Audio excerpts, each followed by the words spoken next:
My mother-in-law slipped something into my cocktail at our pregnancy announcement, her smile cold and calculating. It was their big company party celebrating a record year when she handed me the drink, eyes gleaming with malice. I'd just shared our baby news, but her grin hid betrayal. "What's in this?" I hissed, cornering her. She sneered. "My daughter deserves the spotlight, not you." I swapped my glass with her daughter's during the toast, heart pounding. Then everything unraveled. Got a story about a family secret that blew up, share below. I'll read every comment. Amanda and Christopher had been married for 2 years, their Chicago apartment a cozy escape from the city's hustle. Christopher, a software engineer, was the kind of guy who'd bring home Thai takeout just to see Amanda smile. But his family specifically, his mother Nancy, was a different story.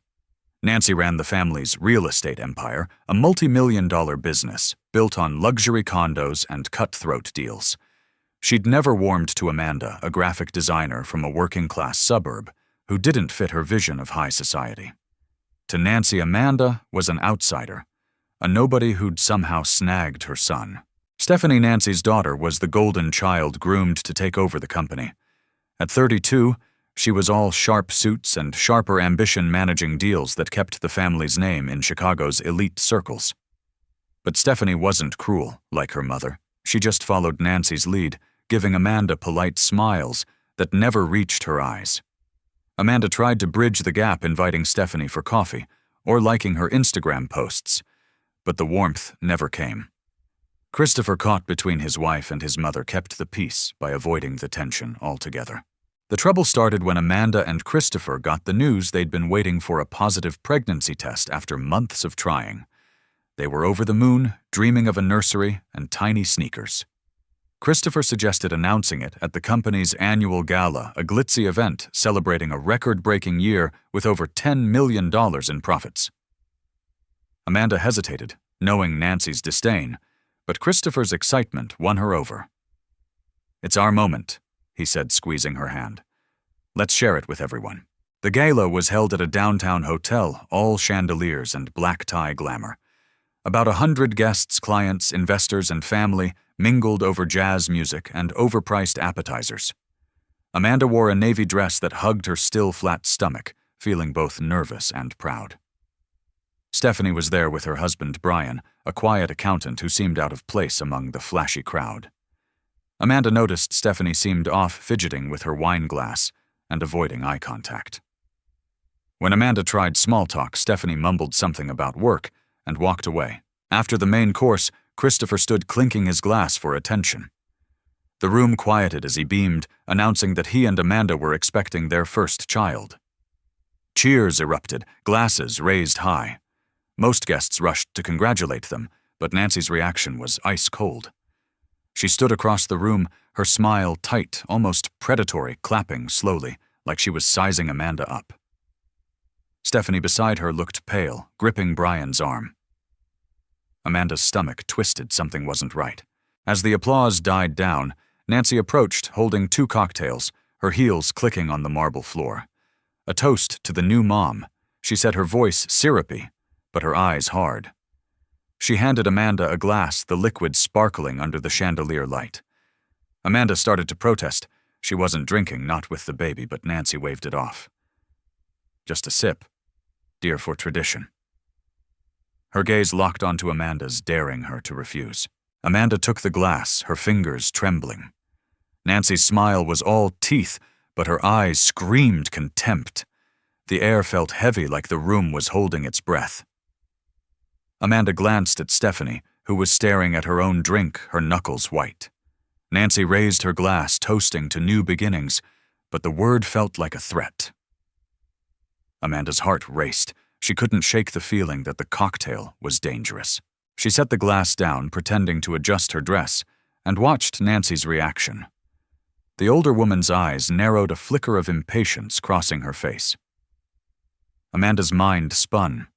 She'd seen Nancy charm clients with that same smile, but this was different, calculated, malicious. She needed answers, and she needed them fast. Slipping away from the crowd, Amanda pulled out her phone and texted Lauren, her best friend since college, who always had her back. Something's wrong with my drink. Help me figure this out. She typed her fingers, shaking as she hit send. Amanda stood in the gala's bustling crowd, her phone buzzing with Lauren's reply. Get her talking. Record it. I'm on my way. Her heart pounded, but she forced a smile, clutching the cocktail Nancy had given her. The drink sparkled innocently, but Nancy's icy stare from across the room screamed danger. Amanda knew she had to act fast. Whatever was in that glass wasn't meant for celebration. She weaved through guests, the jazz band's rhythm masking her nerves, and headed toward a quieter corner near the dessert table. Nancy was there chatting with a client, her laugh sharp and practiced. Amanda approached her grip, tightening on the glass. Can we talk? She asked, keeping her voice low. Nancy excused herself, her smile fading as she turned to Amanda, eyes narrowing. What's this about, dear? She said, her tone dripping with false sweetness. Amanda took a deep breath, her thumb hovering over the record button on her phone hidden in her purse. This drink, she said, holding up the cocktail. Why do you insist I take it? Nancy's face twitched, a flicker of annoyance breaking her composure. It's just a toast, she snapped, but her eyes darted to the glass, betraying her. Amanda stepped closer, her voice steady despite the adrenaline. I'm not drinking tonight, you know that. So what's in it? Nancy leaned in her breath, hot and sharp. You're too nosy for your own good, she hissed, her mask slipping. Amanda pressed record, her heart racing, but her face calm. Tell me or I'll make a scene right here. The threat hit its mark. Nancy's lips curled into a sneer, her voice dropping to a venomous whisper. You don't belong in this family, and you sure don't deserve to steal my daughter's moment. Stephanie's the star here, not some small-town nobody. That baby of yours, it's a distraction. I made sure that drink would level things out. Amanda's blood ran cold, but she kept her cool, letting Nancy dig her own grave, level things out how she pressed. Nancy's eyes gleamed with malice. Just a little something to make sure you don't carry that baby to term. Nothing personal, just business. Amanda felt sick, her mind reeling at Nancy's cruelty. She gripped the glass tighter, resisting the urge to throw it in Nancy's face. Instead, she nodded, pretending to consider. You're right, she said, her voice icy. Let's toast to business. She raised the glass, drawing Nancy's attention, then deliberately stumbled, bumping into a passing waiter. The cocktail splashed across the floor, the glass shattering with a crash that turned heads. Guests gasped, and Nancy's face paled, her scheming exposed in the sudden silence. What's going on? Christopher called. Pushing through the crowd, his brow furrowed. Amanda played innocent, brushing off her dress. Just clumsy, she said, but her eyes locked with Nancy's, a silent warning. Nancy scrambled to recover, laughing it off. Oh, these heels, she said, but her voice shook, and her hands trembled as she grabbed a napkin. Stephanie nearby watched the scene, her face a mix of confusion and unease. She'd seen her mother's panic the way Nancy's eyes darted to the spilled drink. Amanda slipped her phone back into her purse, the recording safe. She felt a rush of power. She had Nancy's confession word for word. But she needed to be smart. Nancy was a snake, and snakes didn't go down easy. As the gala resumed, waiters cleaning up the mess, Amanda caught Stephanie's eye. The younger woman looked shaken, her fingers twisting her necklace. Amanda wondered if Stephanie suspected something. She'd been off all night, distant and jittery. Lauren arrived minutes later, weaving through the crowd in a sleek red dress. She pulled Amanda aside, her voice low. Did you get it? Amanda nodded, patting her purse. Every word. She admitted it, a drug to cause a miscarriage. Lauren's eyes widened, her jaw tightening. That's beyond evil. What now? Amanda glanced at Nancy, who was back to charming guests, her smile forced. We keep this quiet for now, Amanda said. I need to know how far she'll go. The rest of the gala passed in a blur. Amanda stuck close to Christopher, who sensed her tension but didn't press. Nancy kept her distance, but her glances were daggers, each one a reminder of her thwarted plan. Stephanie, meanwhile, seemed distracted, checking her phone and whispering to Brian. Amanda noticed her slip out to the balcony, her face pale. Something was wrong, and Amanda's gut told her it wasn't just the spilled drink. As the night wound down, Amanda and Lauren huddled in a corner replaying the recording. Nancy's voice was clear, each word a nail in her coffin. "We need to be careful," Lauren warned. "She's desperate now, she'll lash out." Amanda nodded, her mind racing. She'd protected her baby, but the fight was far from over. Nancy's plan had failed, but what else was she hiding? And why was Stephanie acting so strange? Stephanie, meanwhile, stood alone on the balcony, the city lights blurring as she dialed her doctor's after-hours line. Her hands shook her mind, replaying her mother's panic over the spilled drink. She'd been feeling off for weeks, tired, nauseous, emotional. Nancy's behavior tonight, the way she'd pushed that cocktail on Amanda, set off alarm bells. Stephanie needed answers, and she needed them now. As she waited for the doctor to pick up her thoughts, spiraled a seed of doubt about her mother taking root. Stephanie clutched her phone on the balcony, the Chicago skyline a blur as the doctor's voice came through. "Your symptoms and test results confirm it. You're 8 weeks pregnant," he said. "But you need to avoid stress and get a full checkup soon." Stephanie's breath caught her hand, trembling. Pregnant. She'd suspected it for days, but hearing it made her heart race. Her mind flashed to the gala, to Nancy's panic when Amanda's cocktail spilled to the second drink her mother had pressed into her own hand later that night, insisting she celebrate properly. A chill ran through her. Had Nancy meant to harm Amanda's baby? Or worse, hers too. She slipped back into the gala, her face pale, scanning the crowd for her mother. Nancy was near the bar, her smile tight as she chatted with an investor. Stephanie marched over her heels, clicking her voice low but sharp. "Mom, we need to talk. Now." Nancy's eyes flickered with annoyance, but she followed Stephanie to a private alcove away from the jazz and clinking glasses. "What's this about?" Nancy asked, her tone clipped. Stephanie didn't flinch. "That drink you gave Amanda and the one you gave me. What was in them?" Nancy's face hardened, but she forced a laugh. "Don't be ridiculous, Stephanie. It was just champagne." Stephanie stepped closer, her voice shaking with fury. "I'm pregnant, Mom. 8 weeks. Did you know? Did you put something in those drinks to hurt us?" Nancy froze, her eyes widening for a split second before she recovered her smile, returning like a mask. "Pregnant. Oh, darling, that's wonderful, but you're overreacting. I'd never hurt you." Her voice was smooth, but her hands betrayed her, twisting the hem of her dress. Stephanie wasn't buying it. "You freaked out when Amanda's drink spilled. You pushed another one on me right after.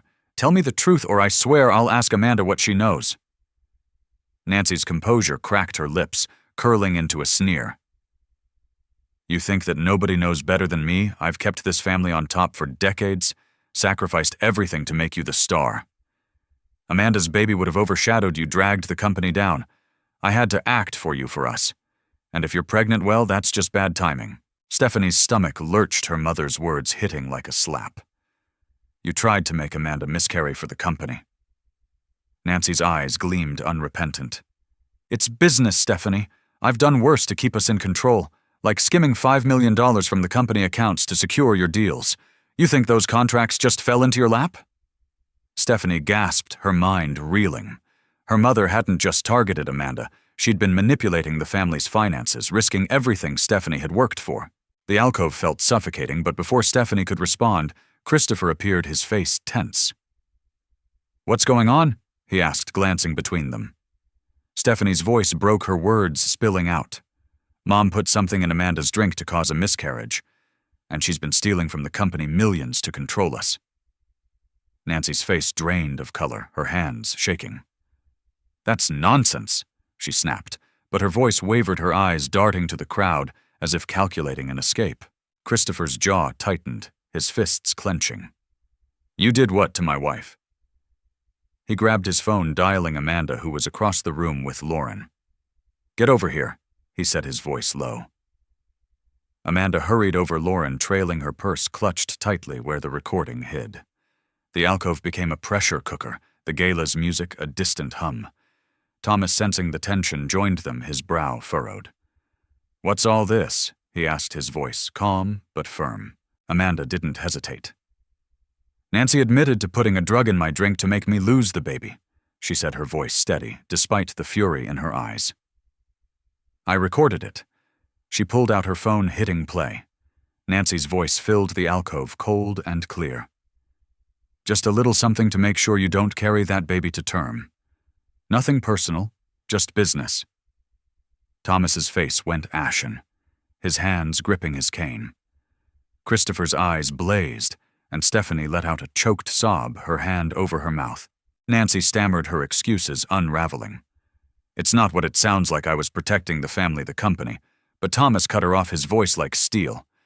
You tried to harm my grandchild and stole from our business? He turned to Stephanie, his eyes softening. Is it true about the money? Stephanie nodded, tears streaming down her face. She said $5 million skimmed to rig my deals. I didn't know. The alcove fell silent, the weight of Nancy's betrayal crushing them. Amanda broke the quiet, her voice firm. We need to call a family meeting tonight. Everyone deserves to know. Christopher nodded, already texting Brian to join them. Nancy's eyes darted wildly, her voice rising. You can't do this. I built this company. You owe me. But Thomas shook his head, his face etched with disgust. You've destroyed us, Nancy. No more. They moved to a private boardroom in the hotel, the gala forgotten. Brian arrived, his face pale as Stephanie filled him in, her voice trembling. Amanda played the recording again, the words echoing off the mahogany walls. Brian's hands shook, his accountant's mind racing. $5 million, he muttered. That explains the audits failing last quarter. We're on the brink of bankruptcy because of her. Christopher slammed his fist on the table, his voice raw. She could have killed my kid and bankrupted us. She's done. Stephanie, still reeling, turned to Amanda, her eyes red. I'm so sorry, she whispered. I didn't know she'd go this far. I thought she just hated you. Amanda's heart softened, seeing the pain in Stephanie's face. It's not your fault, she said, squeezing Stephanie's hand. She fooled us all. The gesture was small, but it sparked something, a flicker of trust between them, born in the wreckage of Nancy's lies. Thomas took charge, his voice steady, despite the betrayal. We're freezing Nancy's access to the accounts tomorrow. Brian, get the auditors in. Amanda, keep that recording safe. We'll need it for the lawyers. Nancy, cornered, tried one last plea, her voice shrill. You're throwing away everything I built for you, but no one listened. Christopher stood, pulling Amanda close, his arm. Protective. You're out of this family, he told Nancy, his words final. As they left the boardroom, Nancy stayed behind, her face a mask of rage and desperation. The family filed out, their footsteps, heavy, the weight of the night settling in.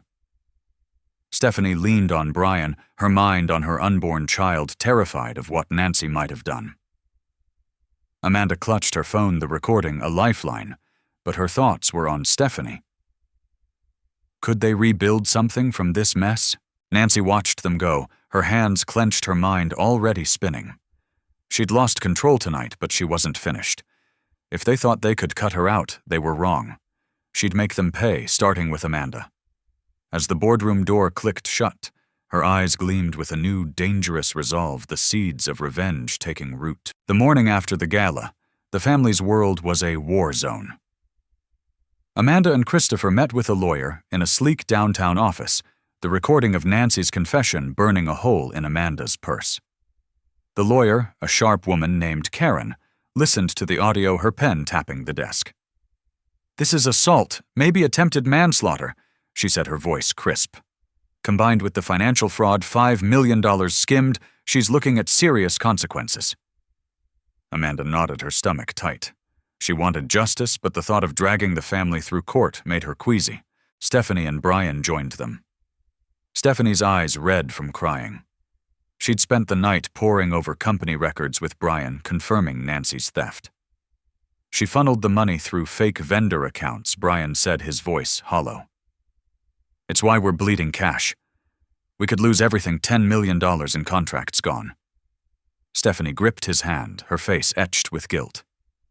I trusted her, she whispered. I thought she was building my future. Thomas arrived. His shoulders slumped, looking older than his 60 years. He'd spent hours talking to auditors, his faith in Nancy shattered. "I'm filing for divorce," he said, his voice low but resolute. "I can't stay with someone who'd harm our grandchildren, our legacy." Amanda's heart ached for him. Thomas had been kind, always slipping her extra dessert at family dinners. Now he was unraveling decades of marriage to protect his family. The legal wheels turned fast. By noon, the family filed a civil lawsuit against Nancy for fraud and endangerment, seeking to recover the stolen $5 million and bar her from company operations. Karen also contacted the district attorney, who opened a criminal investigation based on the recording. Nancy was summoned to a hearing, her access to company accounts frozen.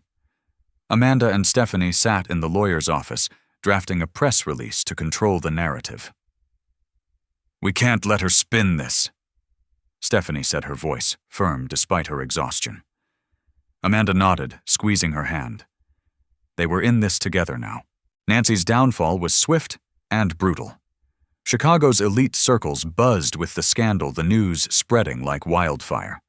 The city's top real estate blog ran a headline, "Real estate matriarch accused of fraud, attempted harm." Nancy's country club revoked her membership, her name scrubbed from their donor wall. Her charity board, where she'd flaunted her influence, voted her out unanimously. Friends she'd known for 20 years stopped returning her calls, their whispers of poison and betrayal echoing at cocktail parties. Nancy, once the queen of Chicago's high society, was ostracized overnight. At home, the family rallied to save the company. Stephanie and Brian worked around the clock, meeting with auditors and clients to stabilize the finances. Amanda, with her design skills, revamped the company's branding, pitching fresh logos to win back investor trust. They secured a $2 million loan to cover immediate losses, but the work was grueling. Late nights in the office, fueled by coffee and takeout, became their norm. Stephanie, pregnant and stressed, leaned on Amanda, who drove her to doctor's appointments and brought her ginger tea for nausea. "I don't know how I'd do this without you," Stephanie said one evening, her voice soft. Amanda smiled, feeling a warmth she'd never expected. "We're family." She replied the word, carrying new weight. Thomas threw himself into grandfather mode, picking up groceries for Amanda and Christopher, even assembling a crib in their apartment.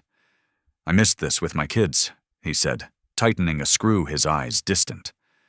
Nancy always controlled everything. His divorce papers were filed within a week, citing irreconcilable differences and Nancy's actions. The judge, reviewing the recording and financial evidence, granted Thomas full control of their joint assets, leaving Nancy with a modest apartment and a fraction of their wealth, $100,000, a far cry from her former millions. Nancy, meanwhile, was unraveling. She hired a lawyer, a slick man named Greg, who tried to paint her as a misunderstood matriarch. But the recording was ironclad, and the financial paper trail was damning. At the criminal hearing, the judge issued a restraining order barring Nancy from contacting Amanda, Stephanie, or their future children. "Your actions endangered 2 unborn children," the judge said, her voice cold. "You're a risk to this family." Nancy sat stone-faced, but her hands shook, her empire reduced to a courtroom defeat. Desperate, Nancy tried to salvage her image. She sent a letter to Stephanie, handwritten on embossed stationery, claiming she'd acted out of love. "I built this company for you," she wrote. "Don't let Amanda ruin us." Stephanie read it once, then tore it up, her hands trembling. "She doesn't get it," she told Amanda, her voice thick with pain. "She thinks this is about her legacy, not our babies." Amanda hugged her, their shared betrayal, forging a bond stronger than Nancy's lies. They agreed Nancy would have no place in their children's lives. The community's rejection hit Nancy hardest. Her former allies, women she'd lunched with at the Four Seasons, turned their backs. A neighbor, once her confidant, crossed the street to avoid her. Nancy tried joining a new social club, but her name was poisoned. Someone had leaked the blog post, and the whispers followed her.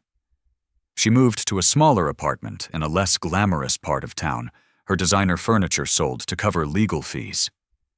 Alone at night, she scrolled through old photos of the gala, her fingers tracing Stephanie's face, but no one answered her calls. The legal battle dragged on, but the family grew stronger.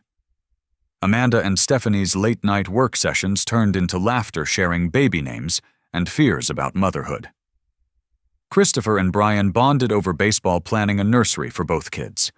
Thomas, free from Nancy's control, hosted Sunday barbecues, his laughter filling the house. The company stabilized, landing a $3 million contract thanks to Stephanie's grit and Amanda's designs. Clients praised their resilience, and the press shifted, calling them the new face of Chicago real estate. Nancy's final attempt at revenge came a month later. She emailed a former client hinting at secrets about Stephanie's leadership, hoping to sabotage the company. But the client, loyal to Stephanie, forwarded the email to Brian. "She's desperate," Brian said, shaking his head. Amanda and Stephanie met with Karen, who added the email to the criminal case, strengthening the harassment charges. "She's digging her own grave," Karen said, her voice calm. The family agreed no more chances for Nancy. As spring arrived, Amanda and Stephanie sat in a coffee shop, their bellies rounding, planning a joint birthday party for their kids, due just weeks apart. They laughed over cupcake flavors, their bond a quiet victory over Nancy's cruelty. Thomas was designing invitations, his excitement infectious. Brian and Christopher were on grill duty, joking about dad life. The party would be small family, a few close friends, no trace of Nancy's shadow. They left the coffee shop, stepping into the Chicago sunshine, their steps light. Amanda felt her baby kick, a reminder of what she'd fought for. Stephanie linked arms with her, smiling. "We're gonna be okay," she said, her voice steady. Amanda nodded, her heart full. They had a family, a future, and Nancy couldn't touch that. As they planned the party, their laughter echoed a sound Nancy would never hear again. The Chicago sun shone bright over Lincoln Park, where Amanda and Stephanie had transformed a picnic grove into a birthday wonderland for their kids. Balloons bobbed in the breeze, a bounce house wobbled with giggling toddlers, and a table groaned under cupcakes and lemonade. Amanda's son Ethan turned one today, his chubby hands grabbing at a party hat. Stephanie's daughter Sophie, just weeks older, toddled nearby, her curls bouncing. The air buzzed with laughter, a stark contrast to the gala's tension 6 months ago. Thomas manned the grill, flipping burgers with a grin, his apron smeared with ketchup. "Best grandpa duty yet," he called, winking at Amanda. He'd moved into a cozy townhouse nearby his Sundays, now filled with park trips and story time. Brian and Christopher lounged nearby, debating baseball stats, their ease a testament to the family's healing. A dozen friends and cousins milled about, their chatter warm and genuine, no trace of Nancy's cold glitz. Stephanie adjusted a streamer, her belly hidden under a loose dress, her second pregnancy just beginning. She caught Amanda's eye, smiling. "We pulled this off," she said, her voice light but proud. Amanda nodded, handing her a lemonade. "More than that," she replied, her gaze sweeping the party. "We built something real." Their bond, forged in the fire of Nancy's betrayal, was now unbreakable sisters, not by blood, but by choice. The party was in full swing when a courier arrived, a thin envelope in hand. Stephanie's face tightened as she recognized the return address, Nancy's new apartment. "She's relentless," Stephanie muttered, taking the letter. Amanda stood beside her, her hand on Stephanie's shoulder. They stepped away from the crowd near a shady oak, and Stephanie tore open the envelope. Nancy's handwriting spilled across the page, her words a mix of pleading and blame. "I only wanted the best for you," she wrote. "Forgive me, let me see my grandchildren. Amanda's turned you against me." Stephanie's jaw clenched, her eyes flashing with old pain. "She still thinks she's the victim," she said, her voice low. Amanda shook her head, her voice firm. "She chose this, tried to hurt our kids, our family. She doesn't get a second chance." Stephanie nodded, crumpling the letter. "You're right," she said, tossing it into a nearby trash can. "She's not part of this." They returned to the party, their steps lighter, Nancy's shadow fading under the sun.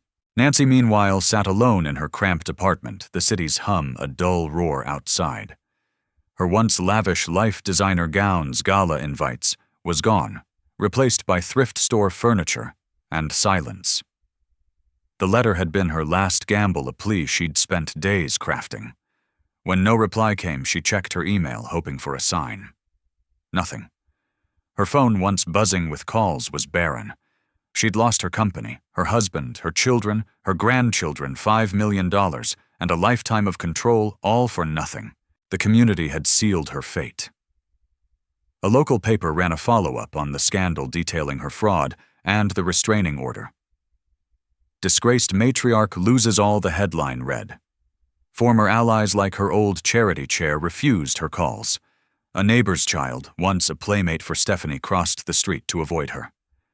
Nancy tried volunteering at a library, but her name triggered whispers, and she was quietly asked to leave. Her world built on status had crumbled, leaving her with only regret and rage. Back at the park, the kids blew out their candles, Ethan's tiny clap echoing Sophie's squeal. Thomas snapped photos, his camera flashing, capturing a family reborn. Brian and Christopher cut the cake, joking about their knife skills, while friends cheered. Stephanie leaned against Amanda, her voice soft. "This is what she could have had," she said, watching Sophie smear frosting on Brian's shirt. Amanda nodded, her hand on her son's head. She chose poison over this. The party stretched into dusk, fireflies flickering as the crowd thinned. Thomas packed up the grill, promising leftovers tomorrow. Stephanie and Amanda folded blankets, their laughter mingling with the kids' chatter. They'd faced Nancy's cruelty and come out stronger, their family a fortress she couldn't breach. Nancy's attempt to destroy them had backfired, uniting them in ways she'd never foreseen. As Amanda drove home, Ethan asleep in his car seat, she glanced at the city lights. Nancy was out there alone, her life a cautionary tale of greed and control. Amanda felt no pity. Nancy had made her choice. The family she'd tried to tear apart thrived, their love louder than her lies. Stephanie texted, planning a playdate, and Amanda smiled. This was their victory, their peace, and Nancy would never touch it.